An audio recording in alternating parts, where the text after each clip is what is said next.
Le plus scandaleux est que ces échecs de l'ONU dans la prévention du génocide et crimes contre l'humanité au Rwanda ne datent pas de 1994, je le disais au début.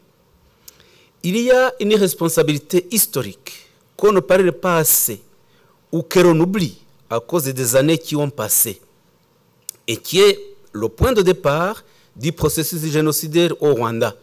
C'est la responsabilité de la Belgique.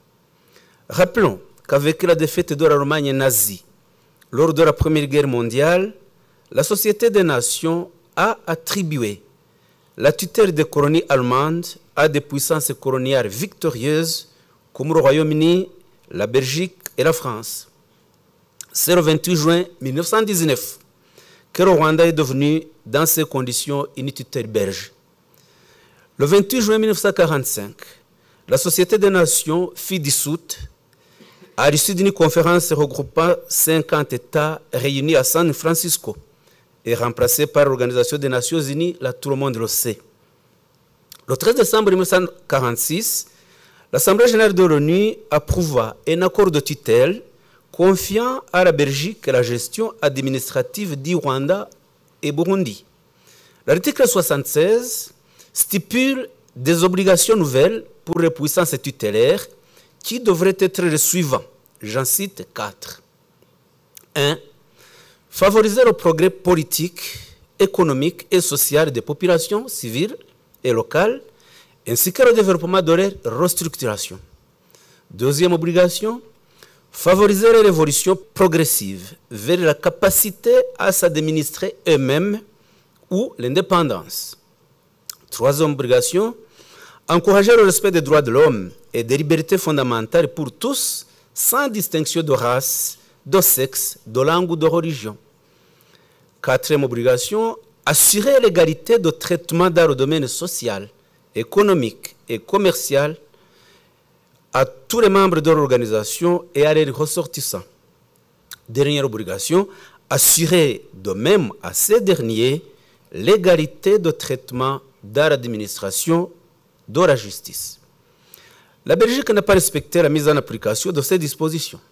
Bien au contraire, elle a conçu et participé au plan de chasser l'autorité légitime du Rwanda, le roi, et mis au pouvoir un parti politique, le Parti Hutu, totalement raciste et discriminatoire, qui prêchait à outrance la haine des Tutsis. Depuis novembre 1959, une campagne systématique d'incitation publique et directe à la haine visant les Tutsis fut mise en œuvre par des politiciens Hutus. Des destructions de biens et propriétés des Tutsis ont eu lieu, ainsi que des massacres répétitifs, résultat de cette politique intentionnelle à infliger des souffrances aux Tutsis ciblés en tant que groupe ethnique. Le 1er juillet 1962, lorsque l'indépendance du Rwanda fut déclarée, ce parti raciste Parti Hutu est devenu, sous la décision de la Belgique, un parti État à la nature répressive qui a enraciné une idéologie génocidaire au Rwanda dans ses faits et gestes entre 1962 et 1973. En décembre 1963, soit une année après son accession au pouvoir, le Parti Hutu organisa un véritable génocide qualifié comme tel par des experts internationaux, des diplomates, des missionnaires, la presse internationale et autres instances. La préfecture de Gikongoro fut la plus touchée. Ce génocide fut largement dénoncé par la communauté internationale et aucune suite n'a été prise par l'ONU pour le faire cesser ou pour punir ses autorisés complices. Quelques exemples permettent de situer à quel point ce génocide a été porté à la connaissance des instances internationales. Le 24 décembre 1963, un télégramme de l'ambassadeur de Belgique notait ceci. Attaques et tensions continues ont provoqué un énervement extrême. Déjà 20 otages Tutsis exécutés, fusillés à Ruhengeri hier matin. Multiples arrestations arbitraires totales. Je crois, conclut l'ambassadeur, que cette situation dégénère en représailles massives contre la population Tutsi. On est le 24 décembre 1963. Le 29 décembre 1963, un télégramme identique de l'ambassadeur de France au Rwanda dresse le même constat alarmant en ces termes. Les prisons sont éventuellement utilisées pour faire disparaître les éléments Tutsis, considérés comme dangereux, embroussent l'autodéfense et officiellement prônés, ce qui laisse cours à tous les excès. Le 4 janvier 1964, un autre télégramme de l'ambassadeur de France parle cette fois-ci des massacres de Tutsis dans la préfecture de Gikongoro, la plus touchée en ces termes, je cite, « Dans la préfecture de Gikongoro, située à la limite du Burundi, la population rurale Hutu s'est attaquée systématiquement à la population Tutsi évaluée à 15 000 âmes. Aucun chiffre ne peut être avancé quant au nombre de victimes, généralement assommées et immédiatement enterrées. Le père l'évêque, recteur de l'université, m'a dit l'ambassadeur, que les 3 missions les plus proches, Kianika, Kaduha et Kibeho, hébergeaient depuis lors 2000 réfugiés, environ chacune. Le journal Le Monde du 17 janvier 1964 notait également ceci. C'est dans la préfecture de Gikongoro que la répression semble prendre la plus grande ampleur. Encouragés par certaines autorités, les Hutus attaquent les huttes des Tutsis. Armés de lancers de massues, ils massacrent tous les Tutsis qu'ils peuvent atteindre et jettent leurs cadavres à la rivière. 4000 Tutsis parvinrent à se réfugier à la mission de Kaduha, 2500 à celle de Kianika. Les autres, 7 ou 8000, sont probablement morts. La rivière Nyabarongo charrie des cadavres. Le ministre de l'Intérieur a envoyé un délégué chargé d'ordonner aux Pères Blancs de renvoyer chez eux les réfugiés. Pour les prêtres, il ne s'agit là que des moyens d'éliminer les derniers témoins et ils se refusent à suivre les instructions gouvernementales. Ce qui se passe dans le reste du pays, je ne le sais pas avec certitude. On parle de milliers de morts dans la préfecture de Tiangougou, d'autres massacres dans le nord. Fin de citation. Un autre article, ce n'est que quelques exemples, la Libre Belgique, du 16 janvier 1964, a employé le terme génocide dans un article qui enjoignait la communauté internationale à rompre la conspiration du silence qui entourait le drame se déroulant au Rwanda et à prendre des mesures nécessaires pour mettre un terme et éviter la disparition de l'ensemble de la population Tutsi du Rwanda. Je cite la Libre Belgique. D'après nos renseignements, on évalue à 10 000 le nombre total d'hommes, femmes et enfants qui ont été massacrés dans les plus horribles circonstances. Et il faut craindre que d'ici peu, tous les Tutsis restés au pays ne soient massacrés. Et que penser du silence des instances internationales qui ont été cependant informées? La conspiration du silence n'est pas le seul fait du gouvernement de Kigali. Il est évident que des mesures doivent être prises pour mettre fin à ce génocide. Le Rwanda est membre des Nations Unies. Ne sera-t-il même pas interpellé? Sans doute des problèmes de droit se posent-ils, mais il y a 10 000 morts. C'est la Libre Belgique du 16 janvier 1964. Cette théorie génocidaire de 1963 visant les Tutsis avait été précédée de toute une politique d'exclusion et de massacre à partir de novembre 1959, ainsi que l'adoption par le parti Parti Hutu, j'aurais déjà dit, des directives ministérielles et présidentielles légitimant une politique génocidaire.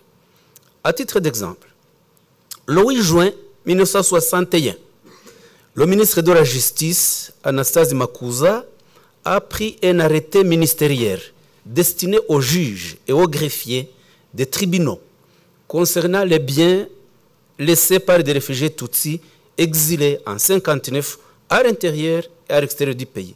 Je cite l'arrêté.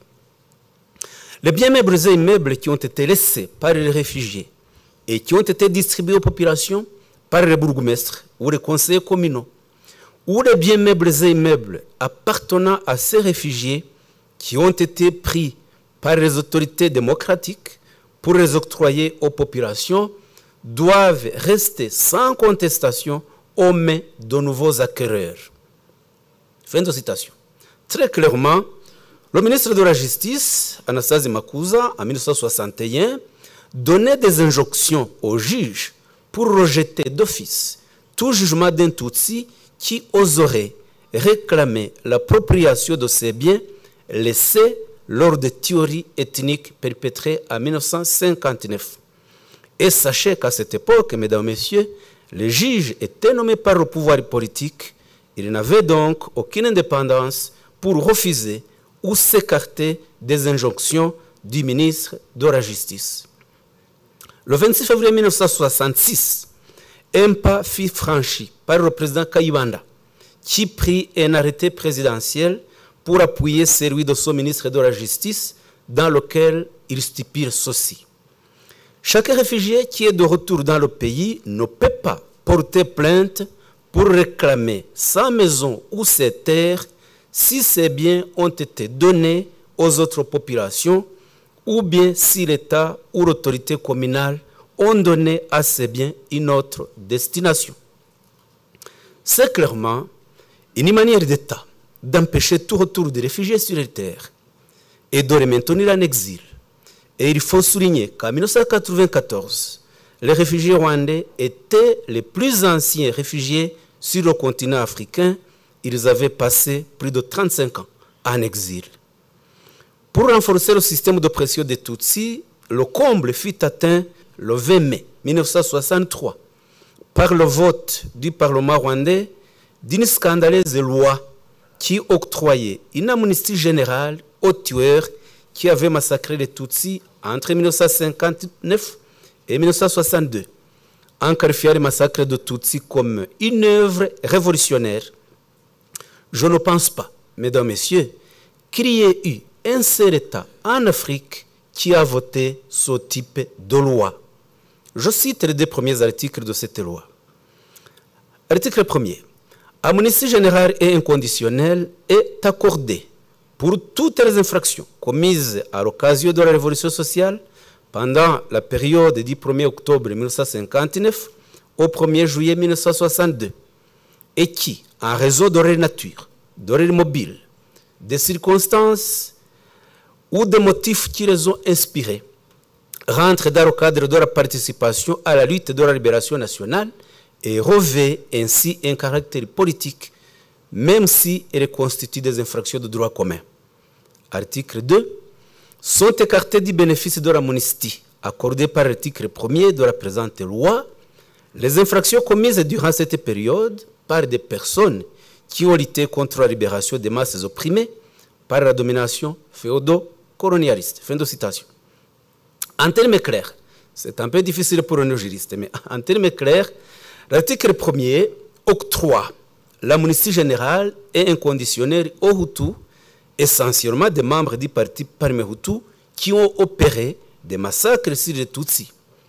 Mais l'article 2 refuse l'amnistie aux Tutsis et aux Hutus, notamment des membres du parti UNAR qui avaient osé demander la fin de la colonisation belge et réclamer l'indépendance.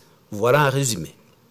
Donc, le régime du parti Parme Hutu fut renversé le 5 juillet 1973 par un coup d'état militaire du général Habyarimana qui mit en place un système à parti unique dans lequel aucun changement dans le respect des droits humains ne fut observé.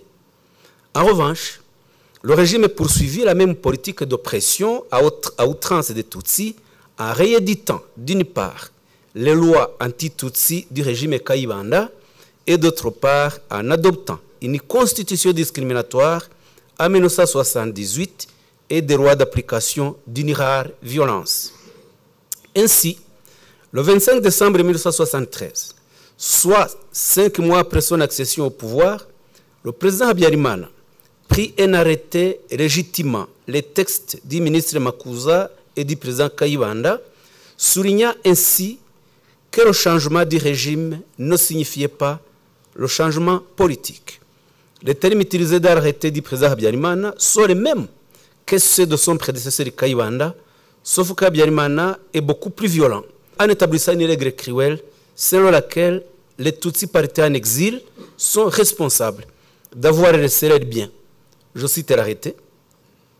Les biens meubles et immeubles qui ont été laissés par des réfugiés Tutsis dans le pays sont considérés comme n'ayant plus de propriétaires.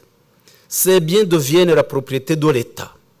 Ces biens doivent être pris et placés dans le patrimoine communal. Personne n'est responsable du départ en exil des Tutsis qui a été causé par leur peur ou leur intimidation.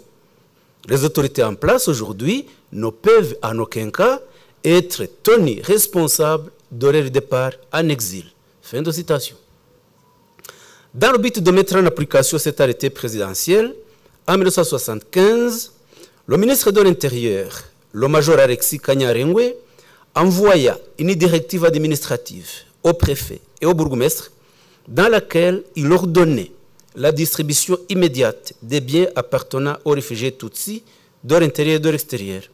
Je cite, « Les biens meubles et immeubles qui ont été laissés dans le pays par des réfugiés Tutsis, que ce soit ceux qui sont à location ou ceux qui ne le sont pas, doivent d'office être distribués immédiatement pour servir les intérêts immédiats de ceux qui en ont besoin. » Très clairement, ces directives ministérielles et ces textes de loi des deux chefs d'État qui ont gouverné le Rwanda avant 1994 et les ministres étaient non seulement d'une violence sans précédent, mais aussi et surtout ils contiennent une intention affichée de détruire le groupe ethnique Tutsi.